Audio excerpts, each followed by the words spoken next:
Anne, ¿cómo estás? Muy bien, gracias. ¿Y tú? Bien, bien. ¿Estás emocionada? ¿Nerviosa? No, estoy con curiosidad de saber qué vamos a platicar hoy y conocernos un poquito más. Mira, yo preparando obviamente el episodio que vamos a tener, la verdad es que lo que te decía un poco ahorita, tu historia es una historia que es como que la raíz del propósito de Desde Once. Tienes una historia de lucha, tienes una historia de recuperación, tienes una historia de verdad que creo que tanto yo como la gente que nos va a escuchar podemos aprender mucho del tema, ¿no? Y quiero empezar que me platiques el tema de tu arte, cómo empezaste en la parte artística y qué tanto influyó Leonardo da Vinci para ti en tu vida. Esa es una súper pregunta. A ver, si yo empiezo a contarte cuándo me acuerdo que me llamó la atención el arte o la cuestión artística, justamente lo linkeo mucho con Da Vinci. El primerito recuerdo que yo tengo así como de haber hecho consciente que me llamaba la atención fue justo el día que fuimos a ver escuelas, ¿no? Yo creo que 5 o 6 años, como 6 años. Y fuimos a ver escuelas para entrar a primaria. Y estaba esta nueva escuela, justo que se llamaba Instituto Americano Leonardo da Vinci. Y yo me acuerdo perfecto entrar y tenían bocetos de Da Vinci, ¿no? En las paredes, algunos como si fueran murales, pero no eran murales, eran como viniles. Y me acuerdo perfecto preguntarle a mi mamá, oye, ma, ¿quién es Leonardo da Vinci, no? ¿Te acuerdas de ese Sí, me momento? acuerdo perfecto. Íbamos en el coche y le decía, ma, pero ¿quién es Leonardo da Vinci? Y ya me empezó a contar, no, pues Leonardo da Vinci era un pintor italiano, y ya me empezaba a contar. Y ya desde ahí yo me acuerdo perfecto que cuando ya entré efectivamente a esa escuela en la primaria. Y el primer año específico, en el primero de primaria, tuvimos clases de arte con un profesor súper bueno. Me acuerdo su nombre, se llamaba eh, Giovanni, me parece. Creo que se llamaba Giovanni. Y bueno, yo me acuerdo, obviamente fue como de las primeras materias que le ponía muchísima atención. Y por ejemplo, estábamos en clase de computación la sala de computación tenía un vinil grandotote de un autorretrato de Da Vinci. Yo me acuerdo que me pasaba, o sea, las horas. Ahora veo que estaba estudiando el boceto, ¿no? Como que, ¿cómo lo habrá hecho acá? ¿Con qué material lo habrá hecho? O sea, todo eso en mi cabeza. Pues ya una niña de 6 7 años, yo creo que eso me jaló desde entonces. Y bueno, ahí empieza como que mis ganas de aprender un poquito más a dibujar con lápiz, con grafito. Me la pasaba dibujando perros, ¿no? Yo amo los perros. Me acuerdo que mi mamá tenía pues como una enciclopedia de razas de perros y yo la agarraba y las copiaba y demás. Entonces ese es como el primer recuerdo consciente que yo tengo que el arte me llamaba la atención. Que te Y fue Da Vinci. jalando. ¿Y Da Vinci, Y Da Vinci, o sea, hoy en día te encanta Da Vinci o es de es... mis, sí, sí, es de mis artistas favoritos. Da Vinci y Michelangelo son como de mis top. Anne, yo veo, o sea, sin estar muy metido en el mundo del arte, es evidente que el arte es una expresión, ¿no? El arte es una manera, ya sea pintar, cantar, Sí. bailar, tantas cosas que pueden ser definidas como arte. Tú a esas edades, no la Anne ahorita, a esas edades, ¿te acuerdas de querer expresar algo? Me platicas que tienes una hermana gemela, que pues, una familia, por lo que entiendo, pues, unida, que se quiere, tal. ¿Había algo que quisieras expresar particularmente o recuerdas un tipo de expresión que querías dar en esas etapas de tu vida? Pues de más chiquita, yo creo que más bien lo tomaba como una herramienta de exploración más que de expresión. A lo mejor un poco más grande cuando fui creciendo siempre me llamaron la atención temas profundos, temas incluso como místicos, ya un poquito más de grande. Eh, yo soy Místicos religiosos, religiosos, yo soy espiritual. católica Ujú. y me llamaba mucho la atención expresar temas referentes a Jesús, a la vida de Jesús, eh, pasajes de la Biblia que a lo mejor no estaban tan ilustrados en pinturas que vemos, ¿no? En cuadros famosos y demás. Eso me llamaba mucho la atención, desde, no 7 años, pero sí desde la adolescencia, digamos. Sí era como importante para mí, siempre importante para mí que el arte fuera una herramienta de expresión y de cambio, como justamente como que es... Hay una carta que me encanta de San Juan Pablo II, que se llama Carta a los Artistas. Y ahí hay una frase que me encanta y yo creo que desde que la he leído es ahora sí que lo que me ha hecho seguir en el arte, que dice algo así como: quien encuentra en sí mismo la vocación de artista, sea lo que hablabas, pintor, escultor, bailarín, músico, etc., tiene la obligación moral de desarrollarla y de compartirla para el bien de la humanidad. Obligación moral, sí. Sí. Es una carta buenísima que te recomiendo leerla si no la has leído. Es larga, bueno, no es un libro, pero es larguita, pero es preciosa. Y esa frase para mí fue como que súper importante. Y desde que la leí yo creo que es como uno de mis, pues como motores, ¿no? De por qué hago arte y por qué quiero expresar. Entonces, además de la pintura, veo que también te gusta mucho la música, ¿no? Sí. Te gusta mucho la música y te gusta mucho viajar. Sí. Viajar, lo venía pensando, a ver, tú me dirás, ¿qué opinas? ¿Lo ves como un arte o como una herramienta para el arte? ¿Cómo defines tú viajar en tu vida? Yo creo que más bien para mí viajar fue una parte como de exploración personal. A mí viajar, especialmente viajar sola, me dio como muchas herramientas. Como que hay un antes y un después. Yo, por ejemplo, cuando era más chica, había muchas cosas relacionadas con la música, por ejemplo, que no me atrevía a hacer. Por pena, por vergüenza, por el que dirán, porque no soy suficientemente buena. Y viajar, y cuando empecé a viajar, como que eso me dio confianza en muchas áreas de mi vida y muchas veces herramientas para decir, ¿por qué me voy a encasillar en algo que a lo mejor yo misma me puse aquí mis límites y mi cajita, ¿no? Y cuando viajas, para mí es como que nadie te conoce, tú te puedes reinventar, conocer cosas de ti que no conocías, y eso te abre puertecitas, digamos, como a ti mismo, de, por ejemplo, lo linkeamos a la música. ¿Por qué no voy a atreverme a cantar y a hacer algo que me gusta? Por el miedo a que dirán, acá nadie me conoce, pues ahora lo hago. Entonces cuando regreso a casa, oye, ya tengo, ¿no?, la confianza de hacer las cosas que me gustan sin el miedo al que dirán, y pues lo hago en casa. Entonces, para mí viajar sí fue como una herramienta para apoyarme a las cosas de arte que me gustan, ¿no? Pintar, hacer música. Incluso también me abrió muchísimas puertas para pintar en otros países, conocer gente. Entonces sí fue una parte bien importante yo diría como que de mi desarrollo como artista y desarrollo personal. O sea, que fuiste cambiando maneras de tu arte en algunos viajes. Sí. Yo creo que, o sea, la primera vez que me aventé a viajar sola fue en 2019, justito antes de pandemia, que dije, ¿sabes qué? Quiero hacer un tour en Europa y me quiero aventar murales en diferentes países. No sé cómo lo voy a hacer, pero lo voy a hacer. Y empecé por Finlandia.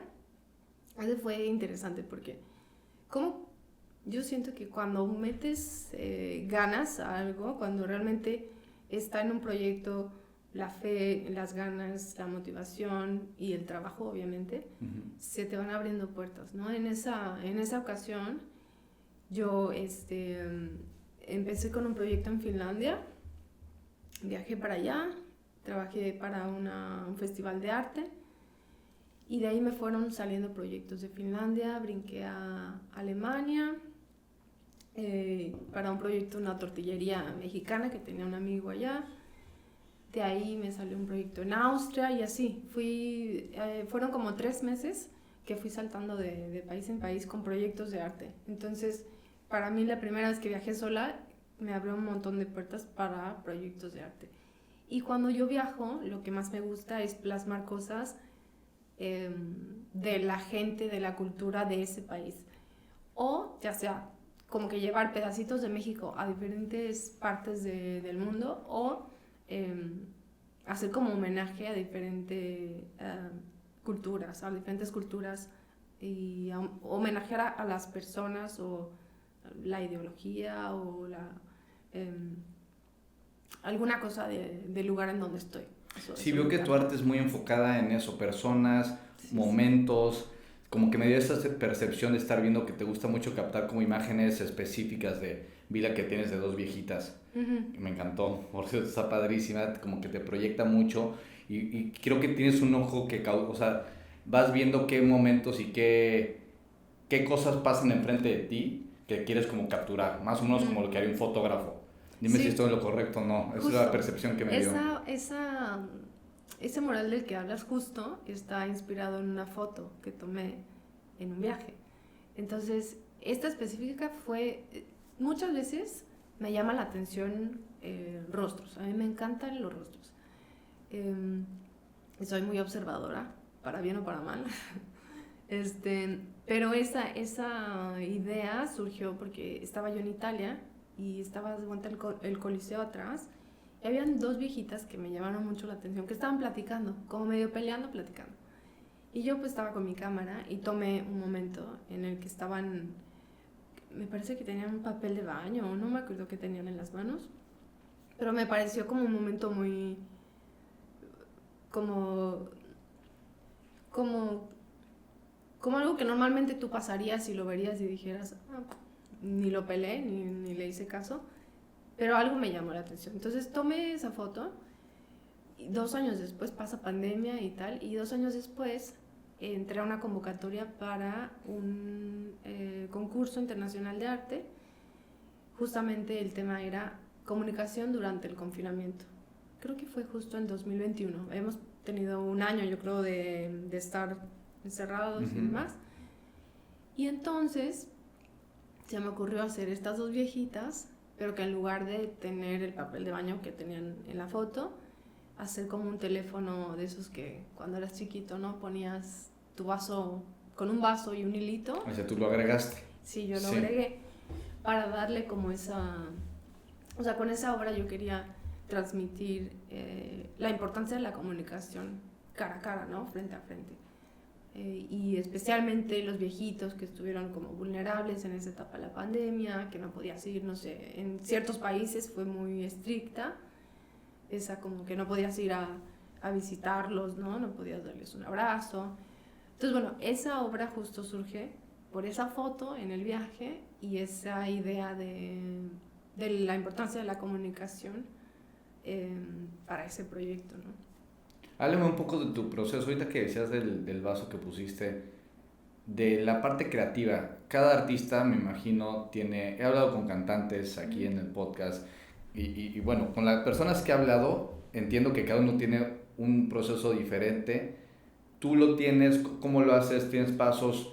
¿Te llega la iluminación un día? ¿En qué te inspiras? Dime de esa parte y si ha cambiado también del año 2019 a ahorita, si has cambiado tu proceso creativo. Pues varía mucho, yo te diría, hay veces que hay un tema específico, por ejemplo, para ciertos proyectos, concursos o ciertas iniciativas que ya tienen un tema establecido, bueno, ahí el proceso es más bien investigar sobre ese tema específico. Me gusta como basarme en alguna perspectiva que no sea tan obvia, a lo mejor buscar de qué manera la puedo desarrollar, que no sea tan evidente. Y luego de ahí mi proceso creativo es, manejo muchos mood boards, o sea, yo soy muy visual, entonces me meto a ver referencias de cosas visuales, ¿no? Que me gusten colores, a lo mejor otros artistas que me inspiran, que me gusta su trabajo. ¿Quién te inspira, artistas? Hay un montón. Por ejemplo, de muralistas, hay una chica australiana que me encanta, que se llama Claire Foxton. Ella me encanta. Hay artistas como, por ejemplo, hay otra chica rusa muy buena que se llama Julia Volchkova. Con ella trabajé en un festival de arte en Monterrey, es muy buena. Hay artistas españoles también muy, muy buenos, Borondo. Entonces, bueno, busco referencias que me gusten y de ahí empiezo como a hacer algunos collages con algunas fotos, ¿no? Como encimar fotos. Si no veo referencias que sean exactamente lo que busco, hago eso como el collage y ya después viene la parte del bocetaje, que eso lo hago normalmente digital. Uh-huh. y ya después de algunos sketches o bocetos, ya digamos que voy puliendo ese boceto y bueno, ya depende, eso se puede convertir en un mural o en una obra o depende, ¿no? Ese sería como mi proceso. ¿Tú estás utilizando los lentes estos que se ponen? Tengo un amigo que creo que lo conoces, Leo. Leo Texcoca, ¿no? Sí. Veo que los está usando. Yo no los he usado nunca. O sea, ¿ya lo traes definido? ¿Te gustaría empezar a usarlos? No, sí me gustaría, sería interesante. Simplemente porque no tengo. No los has empezado a usar.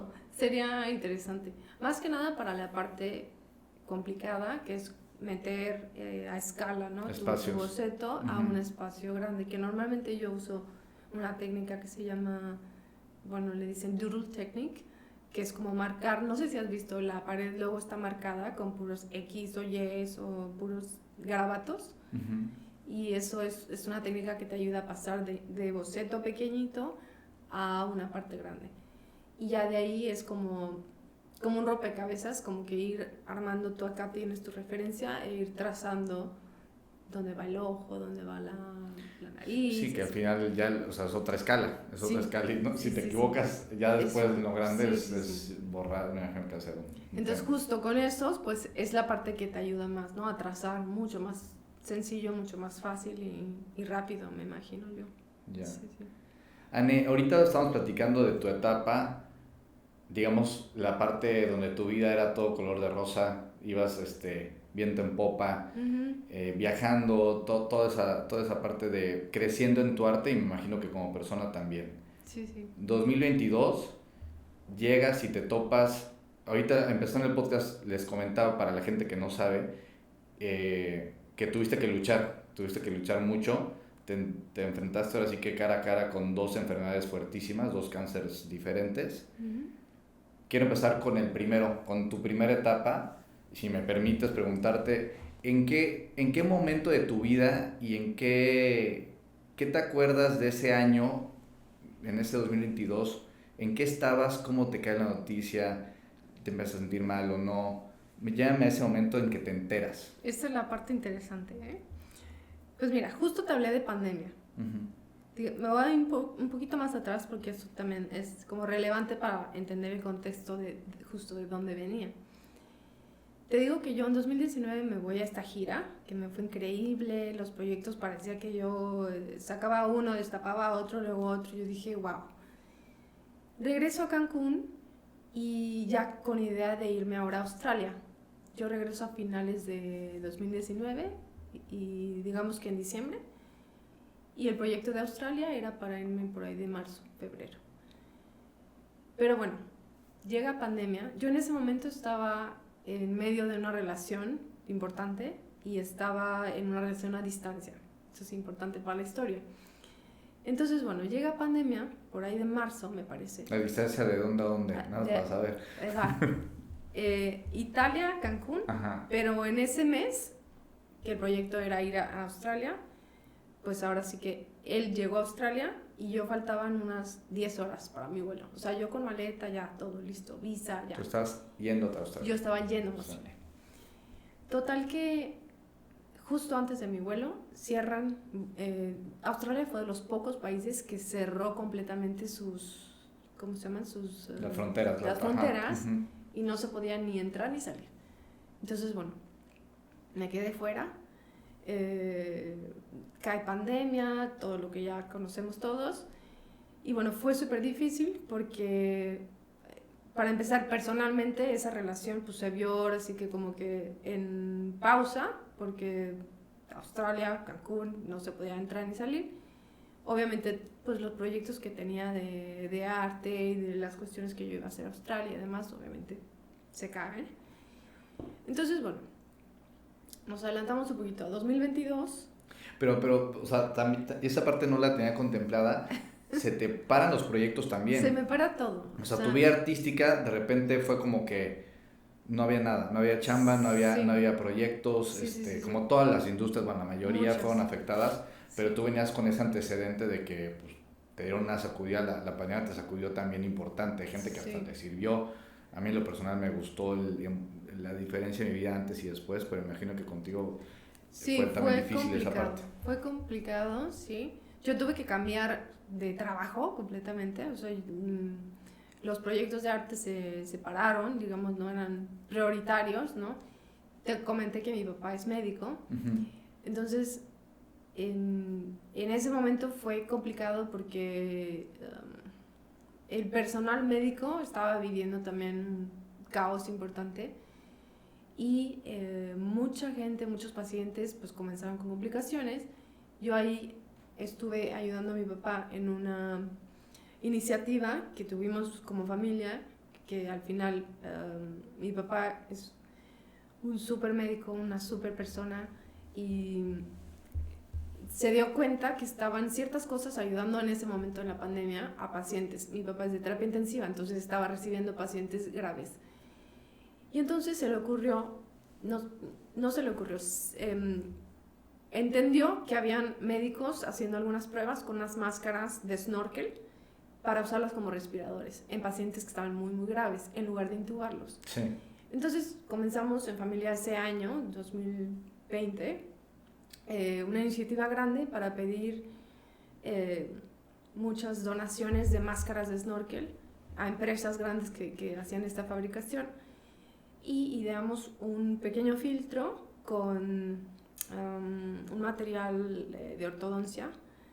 Se mandaron a hacer y nos donaron, la empresa nos donó varias cosas para poder donar a todo el personal médico de Cancún que necesitara. Sí, toda la y así necesidad evitar que había, sí. un montón de muertes. Entonces, bueno, nos dedicamos a eso. Estás metida en eso. En ese año, sí. Y luego, el siguiente año, cambié de trabajo completamente a un trabajo online, remoto, de oficina, que bueno, es otra cosa completamente a lo que yo estaba haciendo. Pero bueno, ese es como que el cambio que tuve en esos 2 años, más o menos. Entonces, llega 2022, yo estaba poquito antes de terminar 2022, con esta expareja que te menciono, empezamos otra vez a renovar la relación de lejos y se abren las puertas de Australia. Entonces ahí los planes cambian. Ya había plan de retomar de nuevo, ahora sí, con ya la reestructura de las fronteras de Australia y demás, poder retomar el plan inicial, que era irnos para allá. ¿Cómo me doy cuenta de esto que estaba funcionando, que estaba pasando en mi cuerpo? Yo realmente no tuve síntomas que yo en ese momento supiera que eran síntomas. Ya ahorita a lo mejor viendo para atrás digo, a lo mejor sí estaba teniendo algunos síntomas. En ese mes, yo me di cuenta en marzo, y en ese mes esta pareja que yo tenía vuela a Cancún para vernos después de 2 años y para retomar los planes y demás. Y en este mes yo me empiezo a sentir mal, dolor de garganta, tenía como si te hubieras enfermado de la garganta, pero durísimo, así unas amígdalas, así enorme inflamación, y pues antibiótico y fiebre y no se me quitaba. Pero yo decía, bueno, me agarró una influenza o hasta un COVID o lo que sea, pero... Y entonces, como un mes, ese mes, casi todo el mes, estuve con medicamentos, no se me iban los síntomas. Y ya al final de ese mes, mi papá, como la verdad, yo creo que solo por él fue que se diagnosticó esto, porque realmente yo creo que a él se le prendieron las alarmas de ya le dimos tales y tales antibióticos, no se está quitando, las fiebres como que van y vienen, como que algo no le gustó. Y de hecho yo estaba en Cozumel con este novio, y me dijo, regrésate, que siento que te tengo que hacer una resonancia de cuello, una resonancia de cuello. Y yo hasta dije, qué exagerado, o sea, sí me siento mal, pero estoy en Cozumel. Sí, estoy en Cozumel. Y entonces me dijo, no, regrésate hoy. Y dije, qué raro. Entonces, bueno, ya me regreso, vamos a hacer la resonancia, porque él pensaba, a lo mejor es un absceso que se encapsuló, que no estoy viendo o algo. Y en la resonancia salieron las amígdalas bien, dentro de todo no eran tanto el problema, pero ahí se vio en la tiroides unos nodulitos raros. Y entonces de ahí me dijeron, ¿sabes qué? Vamos a hacer ultrasonido. Entonces de ahí me pasé a hacer el ultrasonido y ahí ya justamente se vieron ganglios que tenían características malignas. Uh-huh. Obviamente no puedes tú decir ahí es 100% maligno, tienes que hacer una biopsia. Entonces, bueno, terminé el mes en Mérida haciendo biopsia de tiroides y bueno, justamente yo creo que fueron como 3 días en los que ya se diagnosticó cáncer papilar tiroideo. Entonces, bueno, ahí termina como ese descubrimiento, sí. Ajá, inicial. Entonces, bueno, de ahí yo te puedo decir, esto fue abril, no, fue marzo, final de marzo. Y de ahí, bueno, inicia realmente un proceso bien difícil. Yo entro a cirugía en abril. El cáncer que yo tenía estaba ya con metástasis a ganglios, entonces era importante hacer contenerlo rápido. Sí, quitarlo rápido y además quitar alrededor, o sea, no solo la tiroides, sino a mí me quitaron, no me acuerdo, como 30 ganglios, algo así. Entonces la cirugía fue grande y fue una cirugía, te abren de la base de la oreja hasta acá, hasta básicamente este lado, ¿no? Y obviamente, como todas cirugías, tiene sus riesgos. Yo entro a quirófano, salgo y yo terminé con algunas secuelas, varias secuelas, que en el momento no sabía si eran por la cirugía, si eran parte de la recuperación normal. Pero bueno, yo salgo de la cirugía y me faltaba un montón el aire. Yo notaba que no podía respirar bien, pero dije, bueno, me intubaron, o sea, es parte de la recuperación normal. Pero notaba que tenía dormido, por ejemplo, todo esto, ¿no? Hasta un poquito abajo del hombro derecho.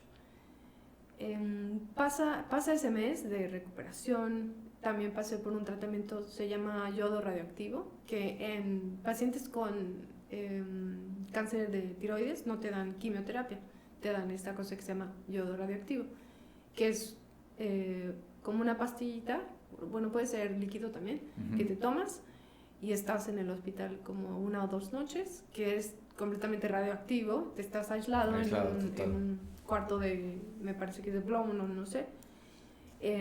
Y bueno, obviamente esto también puede tener efectos secundarios y demás, pero bueno, esto es para ayudar a erradicar las células que pudieran quedar ahí específicamente en el cuello y esta parte, ¿no? Entonces, bueno, tuve ese tratamiento y bueno, como 5 o 6 semanas después, yo viajo a Italia. De tu tratamiento. Sí. Ahora, dame un segundo, quiero poner una pausa. Sí. Quiero preguntarte de qué o sea, tú empiezas el tratamiento y entiendo que ya que estás ahí, pues ya estás en el hospital, ¿no? O sea, ya hasta me imagino que tu cerebro va a entrar en un modo avión, pero siempre debe haber algún shock de decir, puta, ya estoy contra esto. O sea, uh-huh, ya estoy contra un monstruo que es una enfermedad que usted tiene que caer el 20 en algún momento de lo que es. Te llegó ese momento de decir, no sé, o sea, en un momento en tu casa o así que dijiste, en la madre, me voy a enfrentar a algo de verdad que puede estar mi vida de por medio, ¿no? Yo creo que me cayó el 20. Yo creo que cuando salí de la primera cirugía, porque como que antes de entrar a la cirugía fue como todo muy rápido. Yo a finales de marzo fue como este diagnóstico. Yo al 4 de abril ya estaba entrando a cirugía. Entonces, En una semana. siento que tuve poquito tiempo en procesar de, ok, me dieron este diagnóstico, ¿cuál es el siguiente paso? Cirugía y después esto y ok, como que creo que no lo procesé full. Fue hasta salir de cirugía que dije, wow, ¿ahora qué sigue? O sea, y ver realmente que no era como yo pensaba, ¿no? O sea, porque obviamente tú quieres ser positivo, quieres pensar que Está vas a salir de fácil. cirugía y listo, se acabó el problema y ya todo va a ser de nuevo normal. Y no, o sorpresa que no. Entonces, yo te diría que fue cuando salí de cirugía que dije, híjole, ¿y ahora?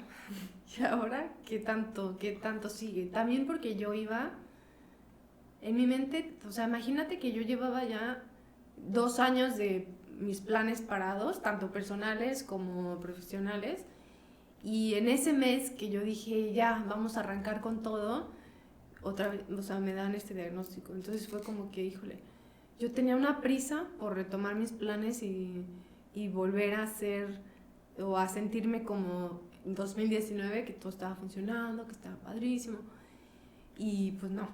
Entonces, sí, justo después de la terapia de yodo, viajo a Italia, porque según yo ya iba de nuevo a retomar mis planes, todo, y bueno, claro que la recuperación tarda meses. Yo en ese tiempo me di cuenta que la falta de aire y demás que tenían no eran normales. Yo me quedé más o menos 9 meses sin voz.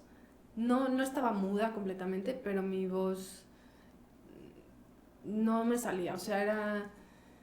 no sé cómo explicarte. ¿Te Era dolía? como... ¿Te dolía cuando hablabas? Me dolía hablar y yo sentía que no me escuchaban. O sea, yo si ahorita quisiera platicar contigo no me hubieras escuchado. Me tendrías que acercarte para escucharme.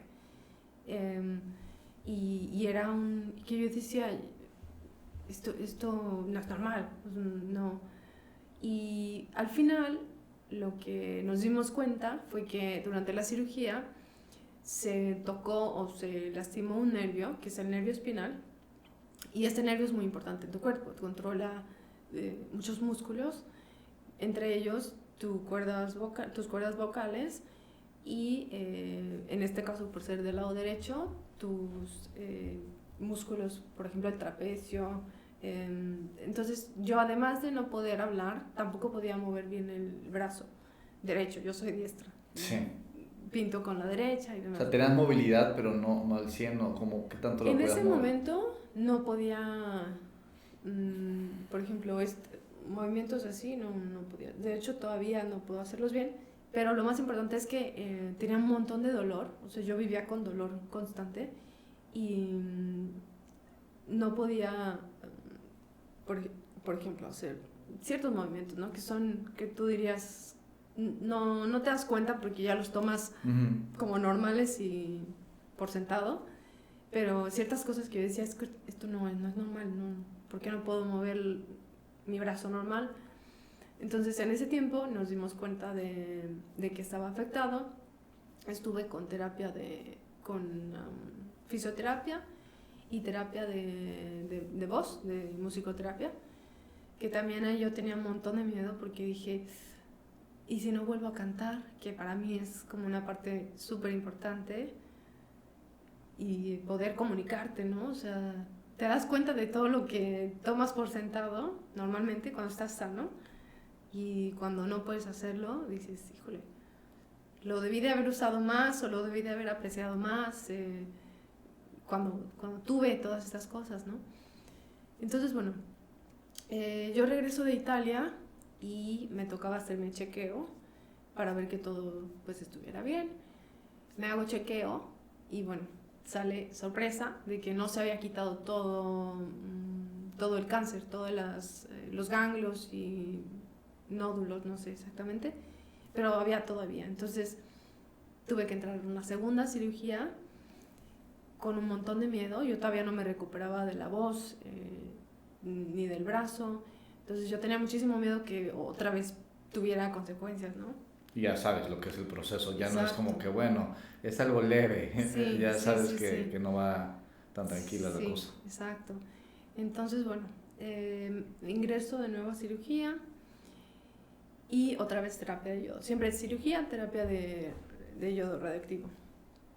Entonces, bueno, ingreso a cirugía como a las 2 semanas o sí, 2, 3 semanas ingreso otra vez al hospital para la terapia de yodo. Y en ese momento también vivo algo súper fuerte que fue romper con esta relación que te vengo platicando.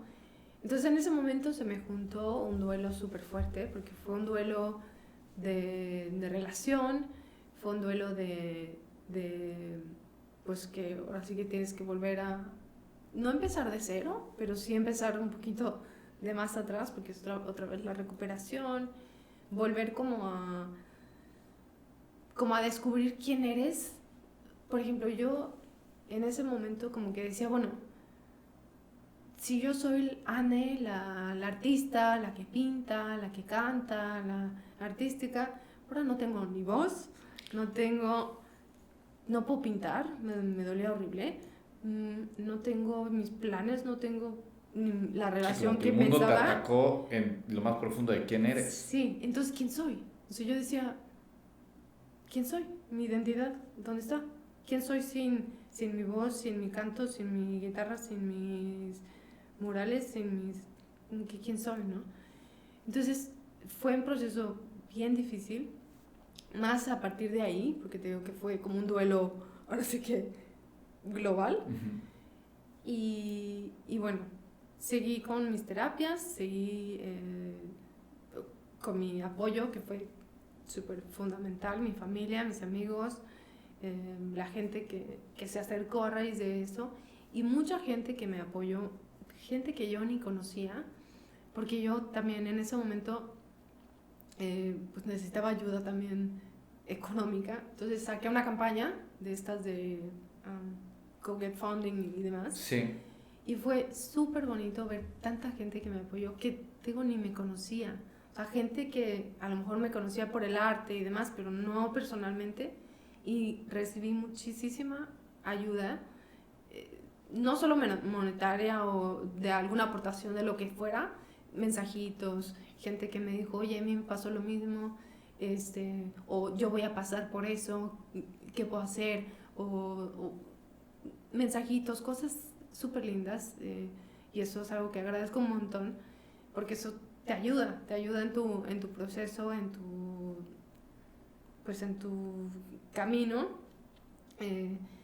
Entonces, bueno, eso fue mi 2022. Y eso es algo que ahorita que mencionas de la gente que te estoy ayudando, claro que estuve viendo lo de tus campañas que tuviste y la verdad yo decía, qué valor tuyo de salir a buscar porque luego nos pasan cosas y prefieres que nadie sepa, Sí, digo, las redes sociales cada quien tendrá su interacción con ellas o no, sí, pero sí. no nada más en redes sociales, en grupos, con gente, con tus amigos, que hay veces que creo que es importante que sepan cuando estás viendo un momento así, sobre todo para que puedas recibir la ayuda que mucha gente te lo puede dar. Si te Sí, lo callas, no lo vas a recibir. sí, sí, sí, sí. Sí, sí, sí. Sí, claro que fue como... Sí hubo momentos que dije, lo subiré, no lo subiré, pediré, no pediré. No es fácil. Me como que, ¿cómo me veré? Mm, ¿Será bueno lo que estoy haciendo o no? Pero yo creo que al final, como dices, no tener miedo tanto de pedir ayuda como de dejarte a ti también recibir ayuda, porque a veces siento que no nos sentimos que merecemos. Muchas veces pensamos, pero hay mucha gente que está peor que yo. Y sí, Sí. sí, hay mucha gente que está peor que tú. Pero también al mismo tiempo siento que si tienes la posibilidad de poder dejarte pedir ayuda, también esa historia se puede convertir en inspiración para otros y tú vas a poder ayudar cuando te toque a ti estar del otro lado, ¿no? tú vas a saber lo que se siente que te ayuden, incluso si no es económicamente. Tú ya sabes lo que es estar de este lado. Entonces, cuando te toque poder estar en una posición en la que puedas ayudar, obviamente que lo vas a hacer con mucho más conciencia, ¿no? Sí. Eso es, sí, importante. Entonces, bueno, esto fue mi 2022. 2023, yo te lo describiría como el año de reconstrucción que tuve. Fue un año muy bonito en cuanto a poder otra vez redescubrir quién soy sin esto que te cuento, sin la voz, sin proyectos de murales. Como que fui descubriendo más cosas de mí. ¿No te entró antes de esa parte de reconstrucción el por qué a mí? ¿No te dio algún momento coraje? O no Sí tuviste... pasé, Ajá. sí pasé por mucho coraje. Te diría más coraje yo creo cuando pasé por la segunda cirugía. Porque fue como, ¿por qué otra vez? Sí, que no iba bien la cosa. ¿Por qué? Sí. ¿Por qué no ya estoy del otro lado? Y sí pasé por mucho enojo. Y pasé por mucha terapia también, tanto física como psicológica, que me ayudó también mucho. Y en ese año, precisamente, yo creo que mi terapia más grande fue viajar. Entonces, justo ese año, que todavía no estaba al 100, pero ya tenía un poquito más de voz, ya tenía un poco más de movilidad, menos dolor, yo dije, como que me cayó el 20 de que, ok, tengo, ¿qué tenía en esa edad? 33 años. Tengo 33 años y hay muchas cosas que decimos, después, ¿no? No sé, quiero viajar a Tailandia. Pues ya se podrá, a ver cuándo. Y yo decía, yo no sé si me va a regresar esto este año, el próximo año, si va a haber otra cosa. El mañana yo no sé si lo voy a tener. Uh-huh. Entonces ese año fue como de cumplir cosas que yo quería hacer, porque no sé si voy a poder hacerlo el siguiente año o nunca. Entonces ese año me fui a viajar a Tailandia, a Bali. Y viajabas con otra conciencia. Con otra conciencia, sí, completamente. Y con más miedo, porque yo había cosas físicas que no podía hacer como antes, definitivamente. O sea, no había manera. Pero aún así quería hacerlas. Por ejemplo, snorkelear, que me encanta snorkelear. Yo decía, es que quiero ir a Australia a snorkelear. Yo decía, pero me falta el aire, ¿cómo lo voy a hacer? Y si me ahogo, o sea, no me ahogo, pero si no puedo. Pero bueno, son cosas que obviamente tomé las precauciones necesarias. Sí. No lo hice nada más así, pero los hice. Por ejemplo, en Tailandia ya tenía más voz y me atreví a cantar con un músico en uno de los mercados, con un montón de gente.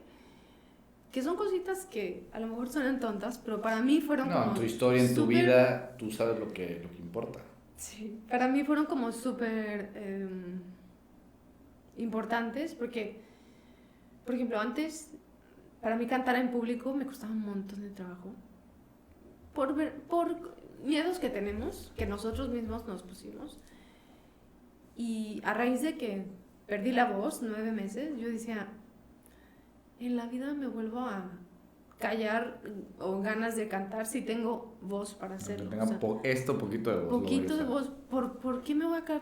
¿Por la vergüenza? ¿Por el miedo del que dirán? Me vale, o sea, aunque sea con miedo, lo voy a hacer si quiero. Entonces, estando en Tailandia, que antes de que me hubiera pasado esto, te juro que no me hubiera atrevido a levantarme y cantar con el Señor en la calle. O sea, no había manera. Y esta vez dije, lo tengo que hacer, porque si Dios me está dando la voz de nuevo, tengo que ir y hacer lo que me gusta, lo que quiero.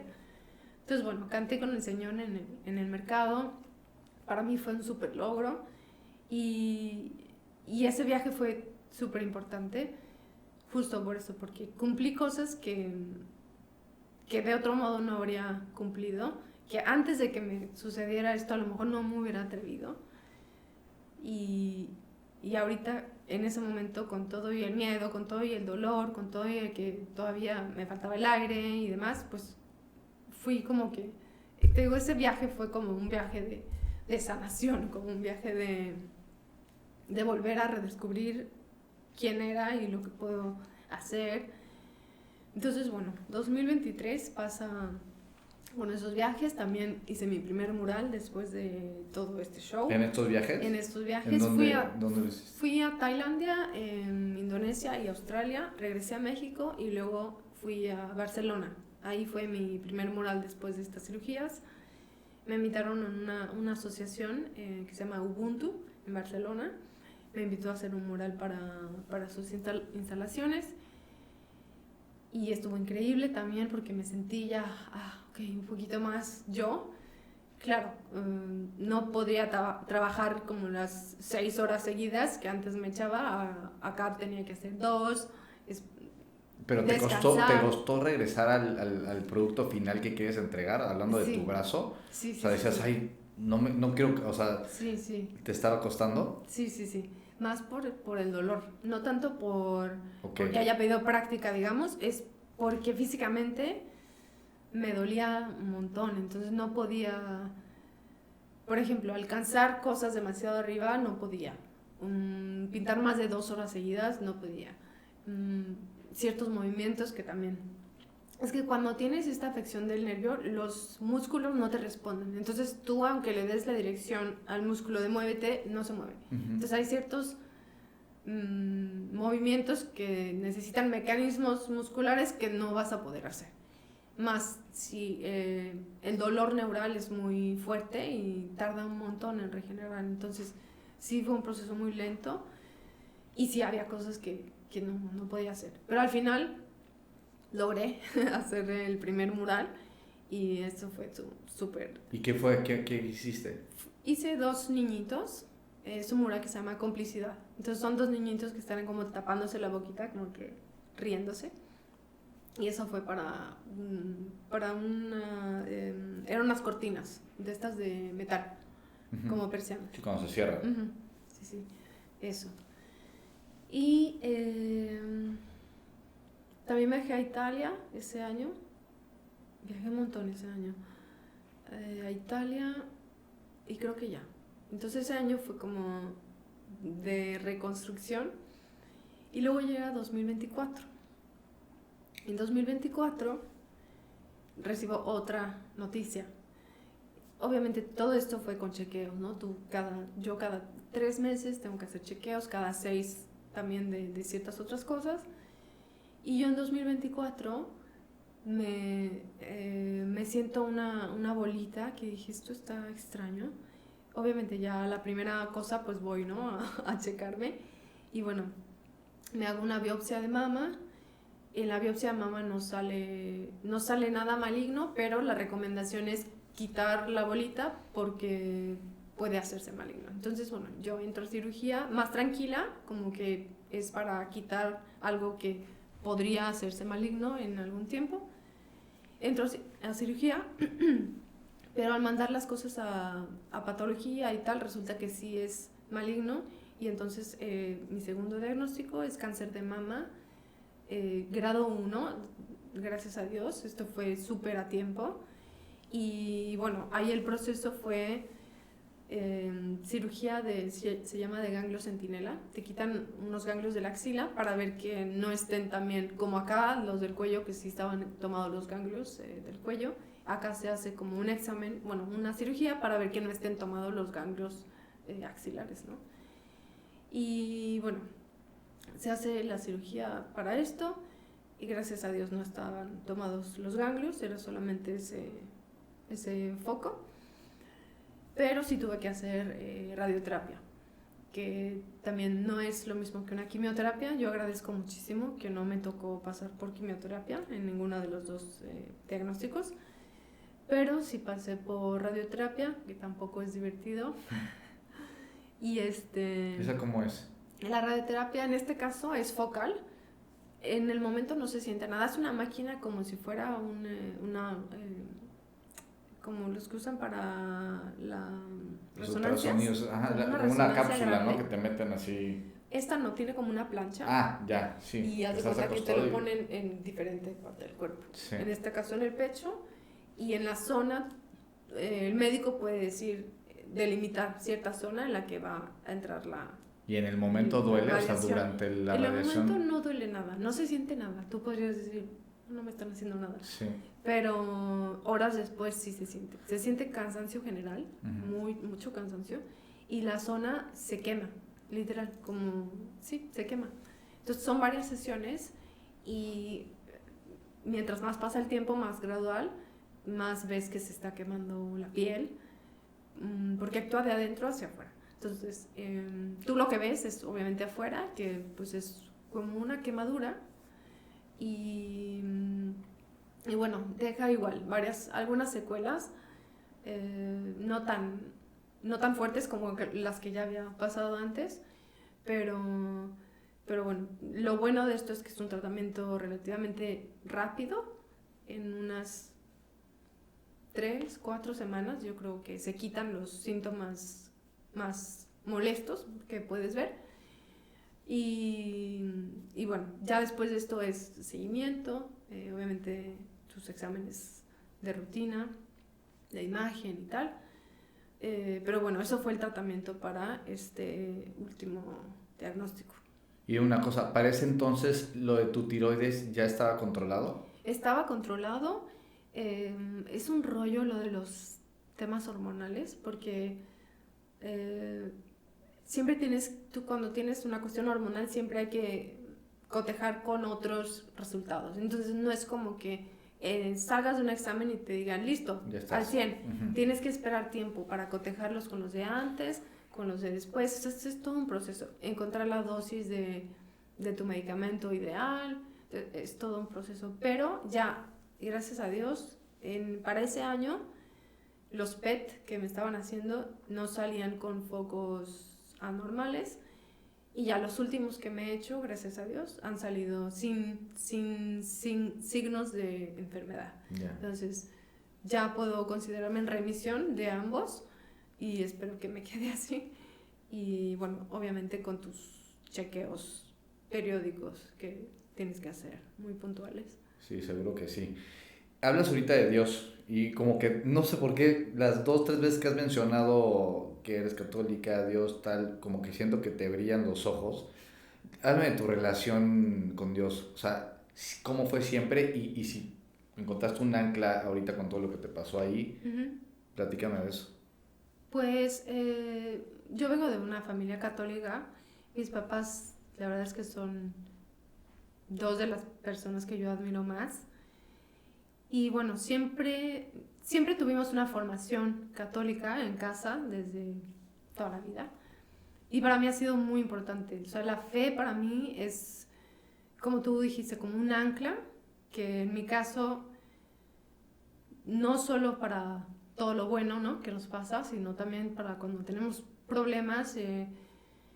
Y algo muy importante que para mí en este caso, con todo esto que he vivido, es mucho el saber ofrecer todo lo que te pasa, todo lo bueno, todo lo malo, todo lo que te cuesta, todo lo que no entiendes, porque todo lo que hablábamos, todo ese coraje, frustración, ¿por qué a mí? ¿Por qué ahorita? Todo eso, el poder saber ofrecerlo por tu familia, por tus amigos, por ti mismo, por tu vida, eso es algo muy importante que la fe y la religión católica me ha enseñado. Entonces, sí, ha sido como que definitivamente un ancla en todo lo que me ha tocado vivir y como que algo, como poder ser un testimonio también de fe y de vida, ¿no? Entonces, siento que con todo lo que vives a lo largo de tu vida, lo que te pasa, cuando tú pones todo eso en servicio de otros, puedes hacer este tipo de cosas, ¿no? para ayudar a otros, para levantar a otros, para inspirar a otros. Entonces, sí, eso ha sido como muy importante en mi proceso y en todo esto que te platico. ¿Qué otros pilares? La familia evidentemente es algo que lo platicaba con mi invitada pasada. Me decía, es que lo damos por sentado. Ella también tiene una hermana gemela, de hecho. ¿Ah, sí? Sí. Y dice, lo damos por sentado, pero la familia es un regalo. Me acuerdo que me dijo eso y dije, wow, pues sí es cierto. A mí también me han pasado cosas en las que llegas y dices, no, es que mi mamá, no puedo creer el apoyo que es en este momento en mi vida. Hermanos, tal. Pero quiero, o sea, lo entendemos. Cuéntale a la gente de qué te reafirmó en estos momentos tan difíciles de tu vida lo que es tu familia para ti. Sí, justo lo que dices. Yo creo que hay muchas veces que no nos damos cuenta que mucha gente pues, no tiene familia, o tiene familia, pero desafortunadamente no son personas con las que pueda contar. Entonces, yo tuve la súper fortuna de saber que contaba con mi familia desde el principio y de sentir, o sea, porque una cosa es como que lo sabes y dices sí, pero cuando te pasan las cosas es cuando realmente sientes que están ahí para ti, ¿no? Entonces sí, para mí fue fundamental sentirlos, que estaban ahí para mí, sentir como mi red de apoyo, que fueran ellos y que en ningún momento me dejaron sola. Más mi papá, por ejemplo, siendo médico, obviamente él que entendía toda la parte pues, fundamental de medicina, y más allá como médico, tenerlo como papá, pues obviamente, y mi mamá, bueno, ni se diga. O sea, ¿Quién crees que haya tenido más miedo en tu familia de...? ay, ¿quién? Híjole, yo creo que mi papá. Es que pensando en la parte médica... Es que, pero fíjate, mi mamá es enfermera también, entonces los dos wow, las enfermeras...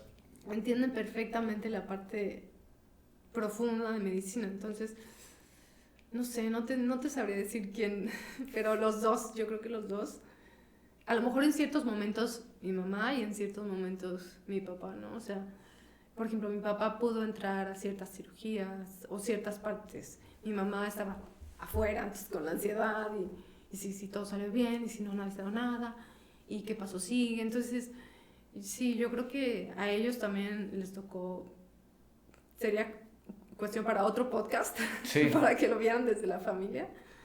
Pero sí, cuando uno pasa por momentos así, no lo vive solo la persona, la familia y el entorno cercano también, ¿no? Y es como otra experiencia totalmente diferente.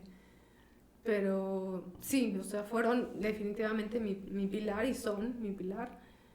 Y súper agradecida por tenerlos aquí conmigo, y a mis hermanas, tíos, primos, ¿no? Gente que a lo mejor amigos que estaban un poquito más lejanos, pero se acercan y también como que te dicen aquí estoy, ¿qué necesitas? Cositas así que cuando pasas por esas situaciones te ayudan un montón. Ana, entonces estamos en el 2024. Uh-huh. Empiezas el tratamiento, empiezas a sanar, tuviste los viajes estos que me encantó que dijeras que fueron tu terapia, porque es algo que se nota que te ayudó muchísimo. Incluso ahorita veo que tienes redes específicas en los viajes. Entonces, empiezas el 2024, te pasa el cáncer de mama, lo empiezan a tratar. ¿Cómo sigues avanzando? Terminé radioterapia, fue en marzo 2025, me parece, si no mal recuerdo, creo que sí. Y bueno, después de eso, físicamente de lo de la cuerda vocal, por ejemplo, creo que eso no se va a quitar. Ya, o sea, poniéndote un poco al corriente de lo otro que veníamos arrastrando, la cuerda vocal sigue paralizada, la derecha, pero ya hablo, ya canto, porque la izquierda compensa. Como que mi cuerpo está haciendo pues una compensación de lo que no tiene. Pero por ejemplo, al hablar mucho se me tiembla la voz un poquito, me cuesta un poco meter el aire, que ya son cositas que voy controlando, pero están y creo que es algo con lo que voy a vivir. En cuestiones del nervio se ha regenerado bastante, pero ya llegué a un punto en el que no responde una parte del trapecio y creo que así se va a quedar. Y en cuestión de lo de la mama,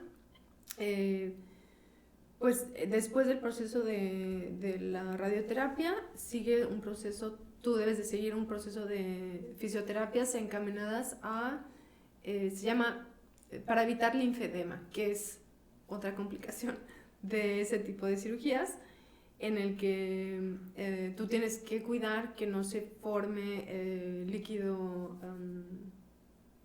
¿cómo se llama? Líquido ¿Amniótico? linfático.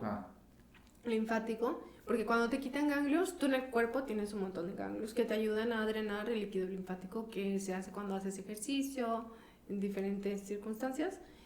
Entonces, bueno, yo seguí estas terapias de fisioterapia para evitar, porque ahora es el brazo izquierdo, fue del lado izquierdo, entonces obviamente yo quería evitar todo tipo de complicaciones posibles.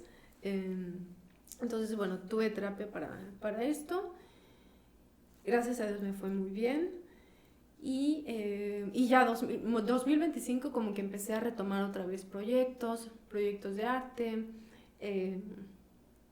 Uno de mis super sueños es ir a vivir a Italia.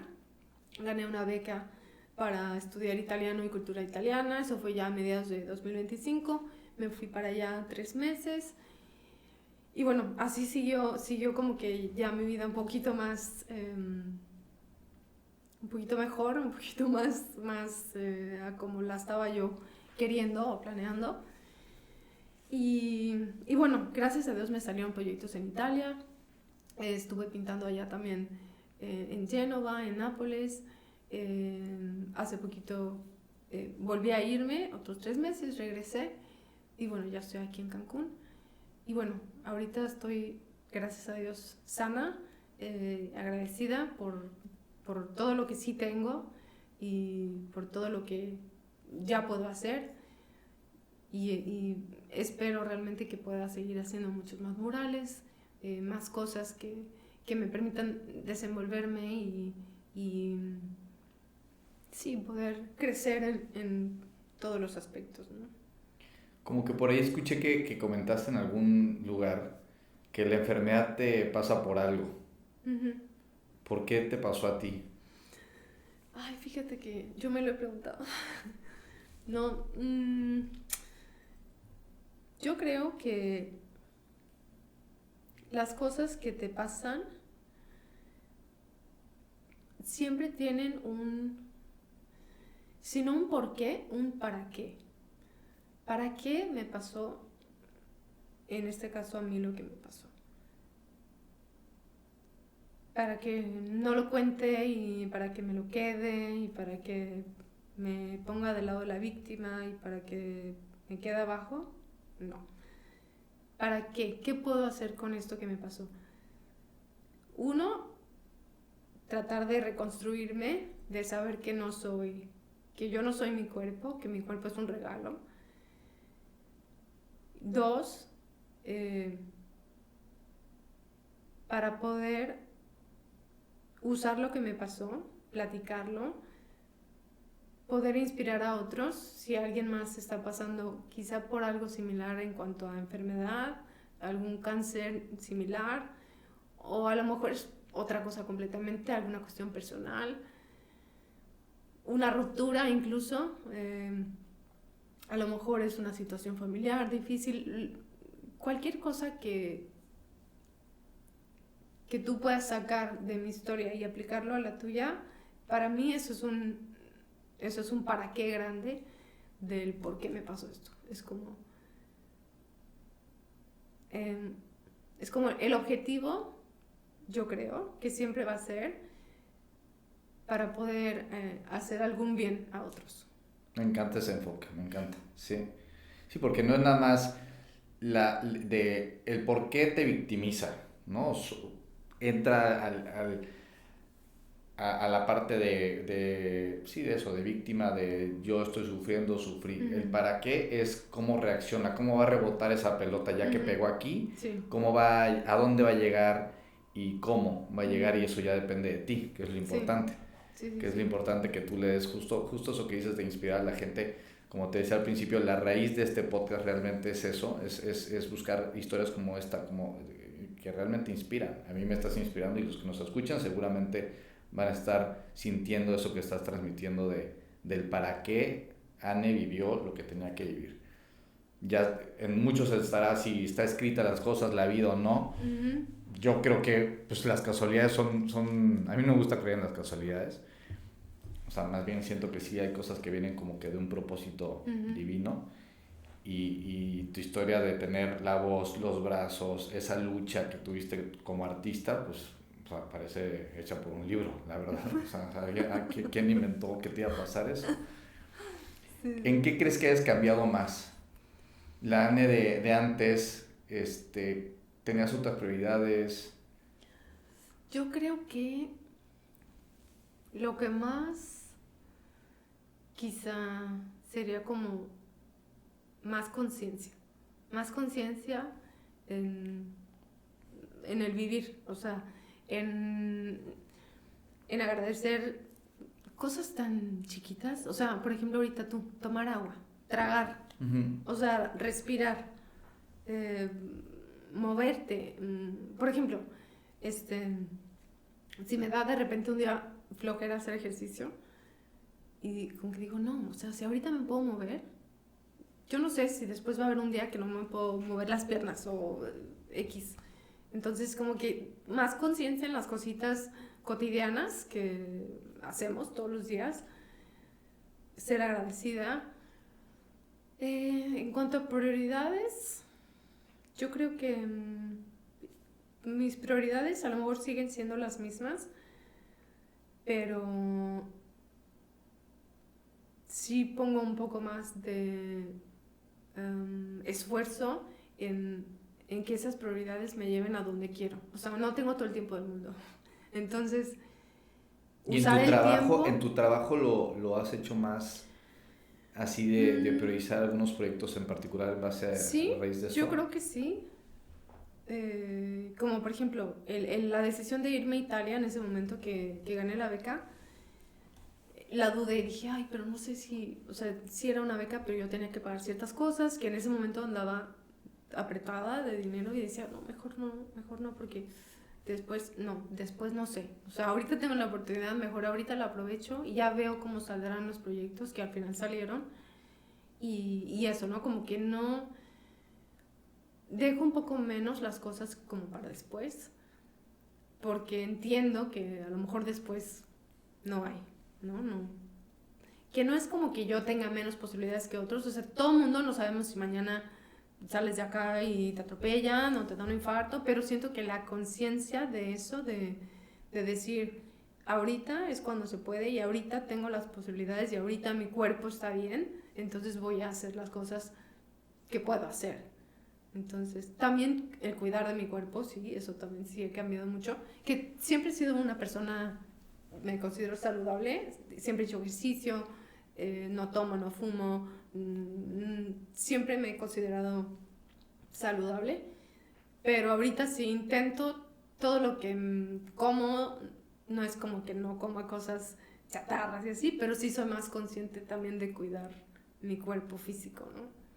Uh-huh. Ahora que dices, suena como un regalo, o sea, porque estás diciéndome de disfrutar la vida más, de darte cuenta de las pequeñas cosas que son trivialidades que luego en la sociedad están muy de eso, ¿no? De que disfruta los pequeños momentos, Uh-huh. pero, o sea, tú me lo dices y sí creo que realmente lo estás haciendo, o sea, sí creo que tu vida puede tener una perspectiva muy diferente Uh-huh. después de estar luchando contra enfermedades, potencialmente mortales. Uh-huh. Suena a que es eso, un regalo, como si te hubieran dado una pastilla de despertar y decir, mira, todo esto tiene su valor. No Uh-huh. lo des por sentado Sí. y qué bueno que estés dispuesta a seguirle, a decir eso a la gente.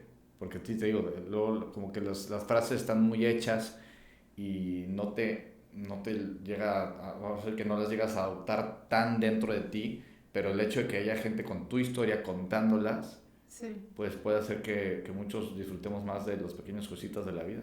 Sí, sí, sí, totalmente. Sí, es como que, justo como esas frases que escuchas y dices, sí, o sea, sí la entiendo, pero, Sí.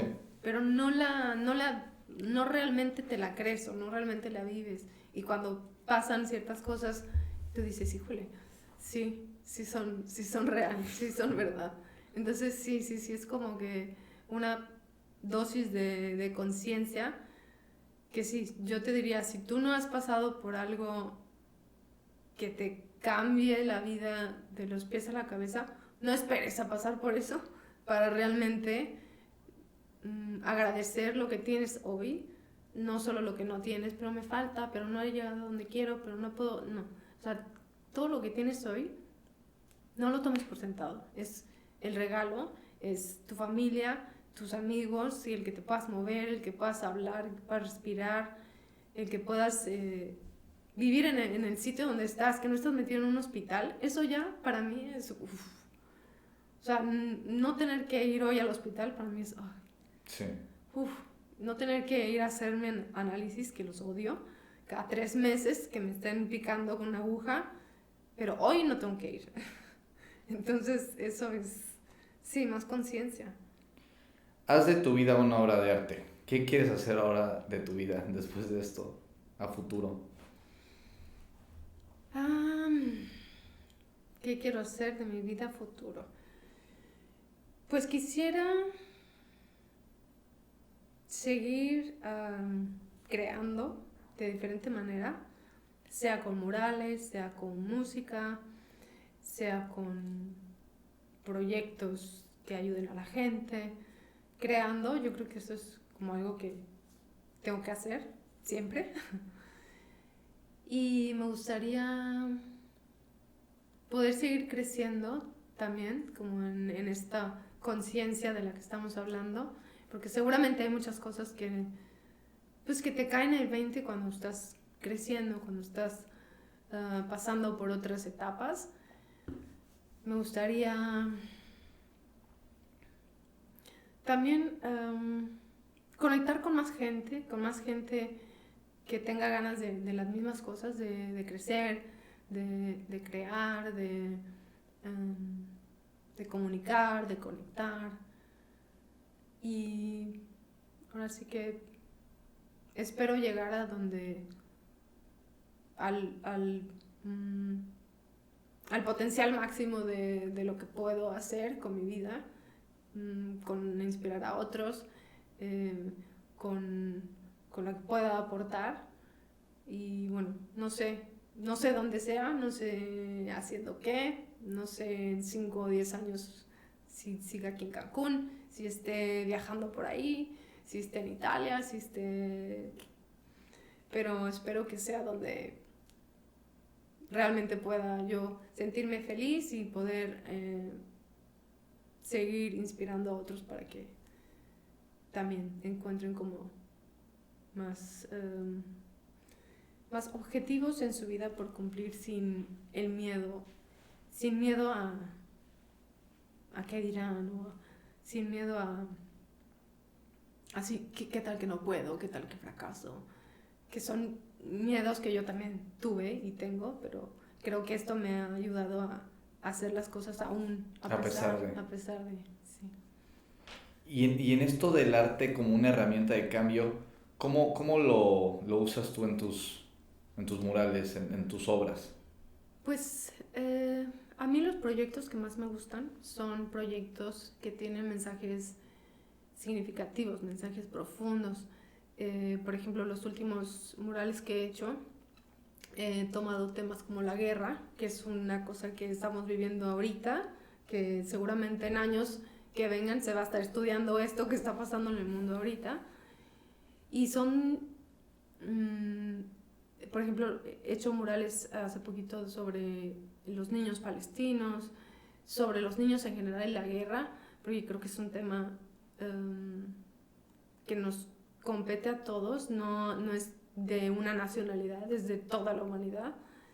Y para mí el arte tiene que ser una herramienta para poder comunicar, para poder...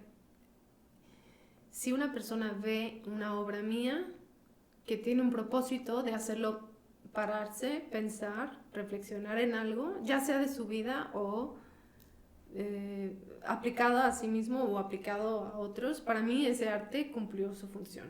Entonces, siento que es como el objetivo más grande que tiene el arte. No solamente la belleza, porque obviamente arte puede ser bello, pero también te puede despertar incomodidad, dolor, incluso enojo, ¿no? Frustración, o que no estés de acuerdo con algo, pero que te despierte eso, que te haga pensar y detenerte y reflexionar. Para mí eso es como el poder más bonito que tiene el arte. Ahora que mencionas lo de sentir cosas que necesariamente no sean positivas, ¿cómo defines tú el dolor? O sea, a una persona que ha sufrido físicamente tal, ¿cómo lo defines? El dolor. Yo creo que lo definiría como eso que te aleja de la paz.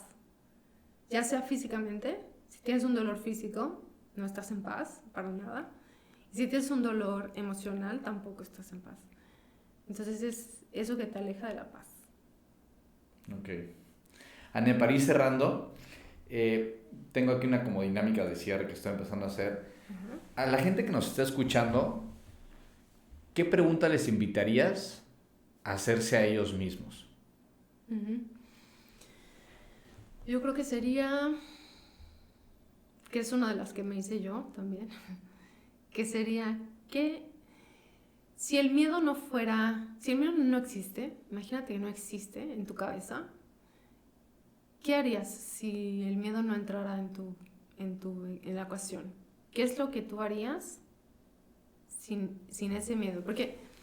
Pero a ver, no estoy hablando del miedo, hay dos tipos de miedo. Un miedo que es el miedo que te cuida, que te dice, no te pares al final de un risco porque cuidado te vas a caer, ¿no? Sí. Ese miedo no hablo, sino el miedo que platicábamos, que es el miedo de, ¿y si no me sale bien? ¿Y si fracaso? ¿Y si qué van a decir de mí? ¿Y si hago el ridículo? ¿Y si no gano dinero? ¿Y si...? O sea, ese tipo de miedo, a ese miedo me refiero. Entonces, si ese tipo de miedo no existiera, ¿qué te atreverías a hacer por ti mismo? Esa sería la pregunta. Sí, que los lleve hasta donde te tengan que llevar, quitando ese tema mental del miedo. Ese tu propio bloqueo, sí. Porque tú solito te pones tus trabas y hay mucha gente que a lo mejor no se atreve a hacer cosas, sea profesionalmente, personalmente, en el amor, en lo que tú quieras, pero que no te atreves a hacer cosas por el miedo que tú mismo te pusiste y no puedes llegar a lo que realmente quieres si no te atreves. Entonces, eso sería. No, me parece una pregunta bien profunda porque vivir una vida quitando el miedo te puede llevar a lugares que nunca te imaginaste que pudiste haber llegado. Ahorita que decías de viajar sola, es un ejemplo pequeño, ¿no? Pero ¿cuántas personas no lo hacen por miedo, pero les encantaría hacer eso? No nada más temas como, bueno, y voy a ser profesionalmente exitoso, etcétera. Ahorita que me decías, no, ¿qué parte me dijiste? Cuando cantaste en Tailandia, que son como hitos personales, momentos en tu vida muy personales, pero para ti tiene un significado grandísimo y eso lo lograste porque te quitaste ese miedo. Entonces me encantó esa introspección que invitamos a toda la gente a que se haga y que quiten esa parte del miedo de su vida, ¿no? Sí. Aunque es imposible, somos humanos y va a llegar en algunos momentos, pero sí, como que un momento lo quites y te dejes ir hasta donde te lleve, ya es ganancia. O aunque no lo quites, pero que no le hagas caso. Sí. O sea, que lo hagas a pesar de... Porque sí, como dices, o sea, ese miedo a lo mejor no me lo puedo quitar,